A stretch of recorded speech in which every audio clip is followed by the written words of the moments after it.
Nandito po tayo sa the Vegan Grocer dito sa San Juan, and we're going to get our vegan supplies. It's an all-vegan grocery store, and they've been around for quite a while, so I'm excited to check out what they have.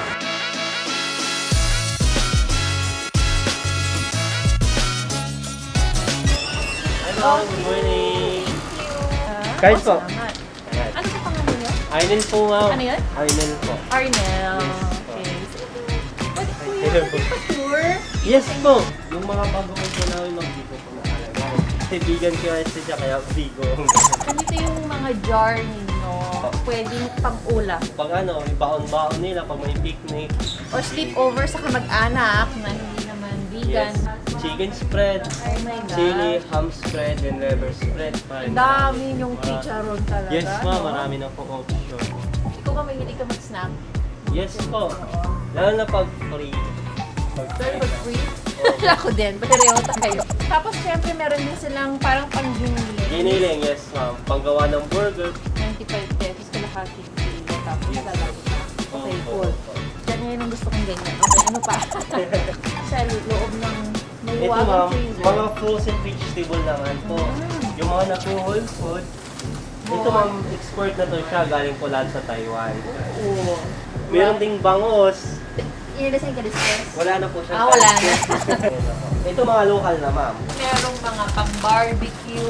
Isaw. Ihanda na ang grill. Yes po, luto na po Isaw. siya. Trihit-trihit na lang po. Yes, Tapos, tosino. tocino, yes. Bestseller namin sa dito yung tocino yung tapa. Sisig, hindi mawawala. Yes. Ham and pork chops. And then this one, international naman sa mga... International, yes ma'am. Parang tutong lasang spam talaga. Ito yung pinaka-bestseller namin dito ma'am. Sinigang. Ang feeling ko talaga sinigang ang should be the national dish ng Pilipinas. Yes po, halos lahat. Kahit sa ang restaurant may sinigang ka na. Sabi nila adobo, gusto ko sinigang. Tikoy Tikoy. na Pinay version. Wow! Longganisa, sisig, Yes po. iniling, corned beef, at saka tempe. So for those people, ang hirap din hanapin ito eh. So from butter to cheese. Cheese, yes ma'am.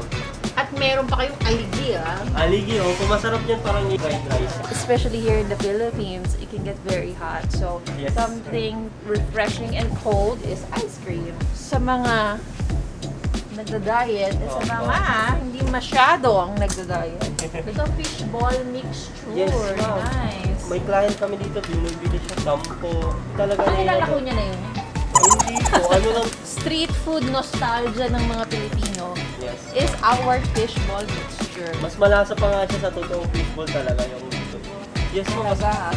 And then meron ding patis Patis. because we're here in the Philippines, and oyster sauce oyster sauce. na walang oyster, and patis na walang fish.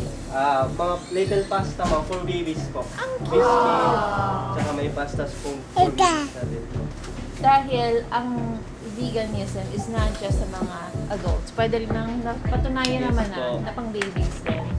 Aside from food, meron din kayong pang personal care. Yes po, pang personal. At saka pang beauty stuff, face serum, face toner. Wala talagang animal Yes products. po yung lahat po talaga. So I got my shopping done. Thank you so much for the tour, Kuya Arnel. And here with us, Audrey Chaksarelli, the owners, basically the people behind the Vegan Grocer. Thank you, thank you. Would you like to invite them to your store? Yes, please visit our branches. Our main branch is located at 201 Recto Street, San Juan City.